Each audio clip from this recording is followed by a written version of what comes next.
gameplay doesn't end with just the Slayer.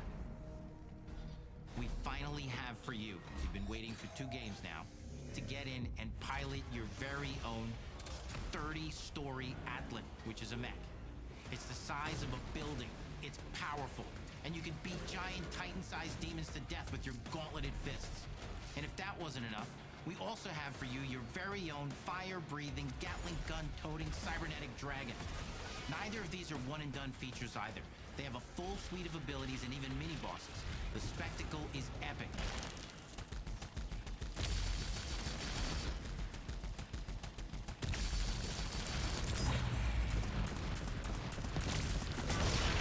The spectacle is epic. The Power Fantasy is unlike anything we've made it in, and the combat systems behind these features are deep and tons of fun.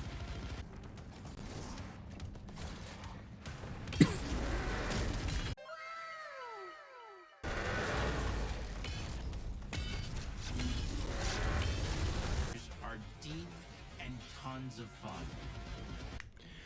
Doom: The Dark Ages has arrived, and it's good. But that's just it. It's just good. Nothing more, nothing less. It's not as surprising as Doom 2016 was, and it's not as engaging as Doom Eternal was, and that's the game's biggest sin that it commits. id Software once again decided to reinvent the wheel when it comes to this overall package. In this iteration, they opted to slow down the game slightly and shake up the gameplay formula by bringing in Rock'em Sock'em robot sections and How to Train Your Dragon sections, while giving us a new suite of weapons to decimate our demonic enemies. The problem with all 3 of these aspects of the game are they all lack variety in one way or another. Because while I did enjoy my time with Doom: The Dark Ages, I mean, shit, I played it for 11.5 hours straight in one stream, which, by the way, you can catch me on Twitch at One Stranded Person with a 1, not like this channel is spelled O-N-E, but if you want to come over to Twitch and support your boy, watch the streams, play games with us, hang out, go join the Discord, follow on TikTok, all that fun stuff, you can see the link in the description down below. Would love to have you guys there, and that's about it. That's all I got to say. Now back to what I was actually trying to script out here. And like I said, while I did enjoy my time with it for 11.5 hours straight, I would not have played it that long if I didn't think the game was good. It's not like this game's a 2-pack of ass or anything like that. But still, these 3 parts of the game drag down the experience to make this a good game instead of an amazing one. Now for those that don't know what the game is about, I can describe it in 2 words. Shooting demons. That's it.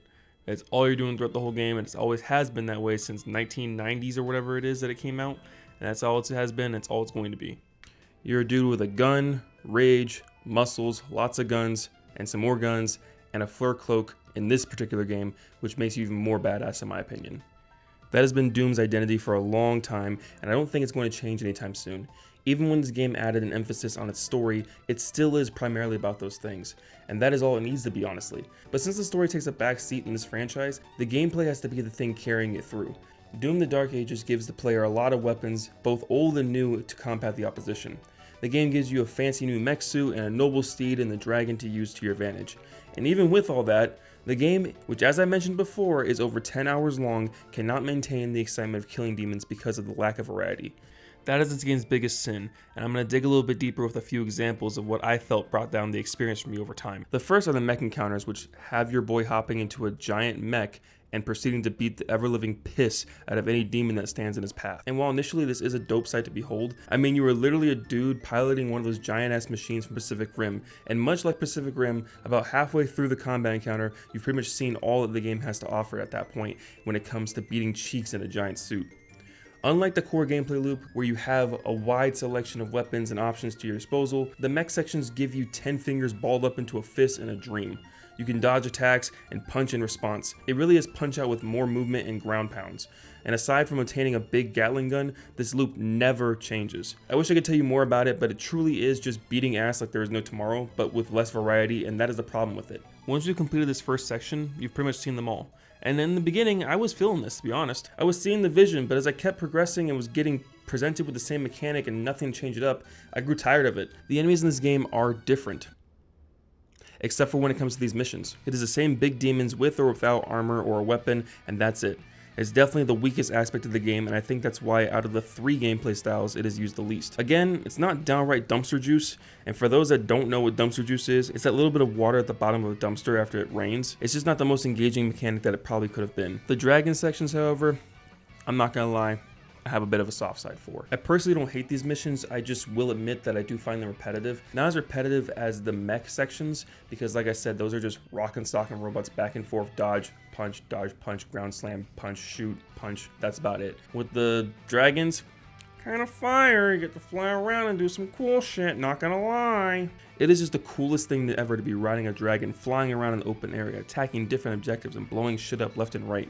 Yes, the main goal of performing a perfect dodge for each target in order to charge up an attack that will bring them down over time in 1 or 2 hits is a little boring.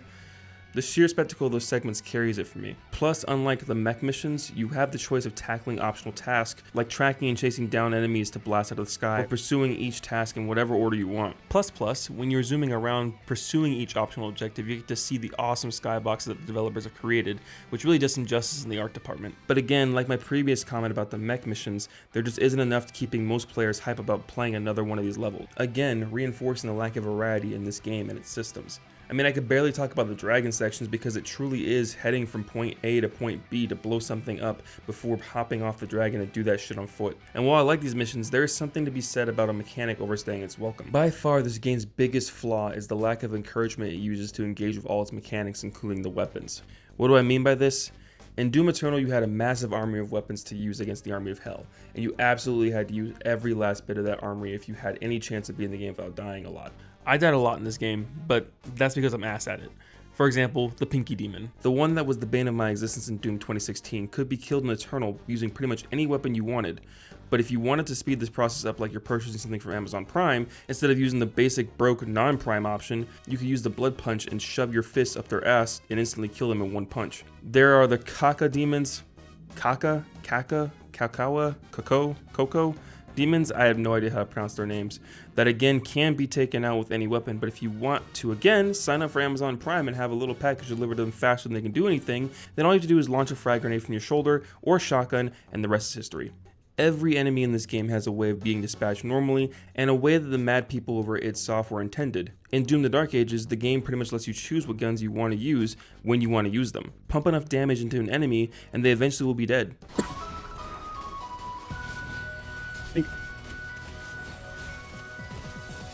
I didn't look out.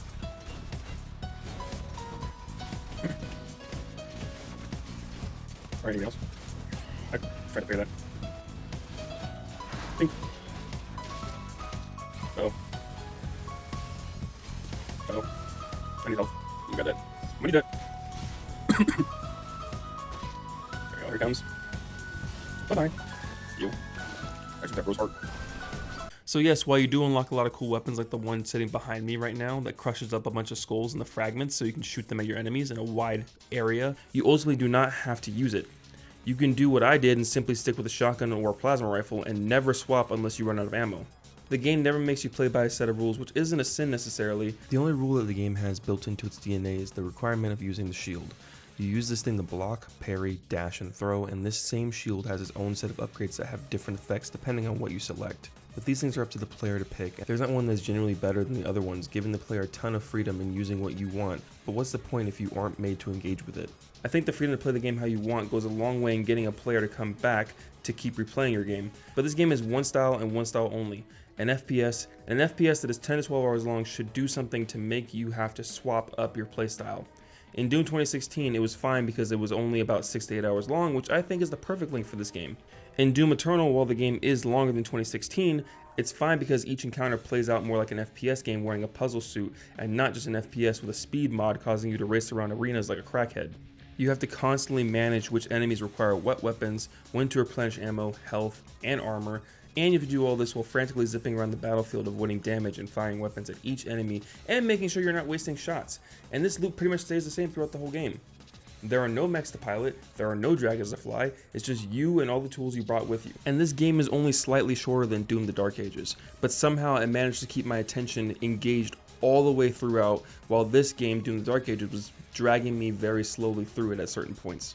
The game added all this other stuff to get my attention, but it wasn't nearly as successful at carrying the weight of the genre on its shoulders. I don't know, man. Maybe I am just tripping because I went straight into Dark Ages after finishing Eternal, but I just couldn't help but compare it to the previous games. I have a feeling that if this game came out after 2016 and before Eternal, it'd probably be drowning in praise and accolades. But as it stands now, the game is not as great as Eternal. Again, this game is not bad. It's not even close to bad. It's not even mid, to be honest. It's simply just good. It's just dragged out due to a lack of demand on your part as a player to switch up your playstyle. It's cool and all, but only for so long. And if you like to use whatever weapons you want, whenever you want, without repercussions for doing so, then that's on you. And if you enjoy that, more power to you. I just expected a step forward when it came to planning my next moves when slaying demons in this game. That's all. Thank you so much for tuning into this video. Like I said, this has been a bit of a change of pace. The other videos that I've been doing for the past few months now have been AI related, in the sense that the voiceover is AI. It's my voice, but it's AI generated. But everything else that I did before was editing, was by me, the writing was by me, the playthrough, all that stuff was by me, scripting, all that stuff is all by me. So now we're come full circle. I'm using my own voice at this point, and we're using a green screen again. As those that have seen the other videos in the past know that I've used a green screen in the past, but kind of wanted to get back into this groove of thing. Especially to shout out to all new 800 followers or subscribers on here now. I really appreciate you guys being here. It may be 803, it might be less or more than that now at this point, but I really appreciate you guys being here, hanging out, and all the new subscribers we got going along the place. But there's more where this came from. This is a shorter video, but I have a couple other ones, longer ones in the works, but this was just a shorter one that I wanted to get my thoughts out about Doom the Dark Ages, because I played it for 11.5 hours straight, all in one stream, which again, you can check me out over on Twitch at One Stranded Person with a 1, not the word 1 like that is on this channel. And you can find me on TikTok as well. I stream on there as well. So we're working on a couple different projects right now. I won't say what those are. If you want a sneak peek of what those are, you can go join the Discord link in the bio as well, and is in the description here for you too. So would really appreciate to have you guys in there. Lots of fun things happen in there with chat, all that other cool stuff. You know, chat, play Karuta, play games, hang out, VC, all that fun stuff. But really appreciate you guys being here, hanging out. And other than that, I hope you guys have a great morning, evening, afternoon, whatever time of day it is. Please be safe. Much love. Don't get lost in the sauce. And I'll see you guys in the next video. Peace.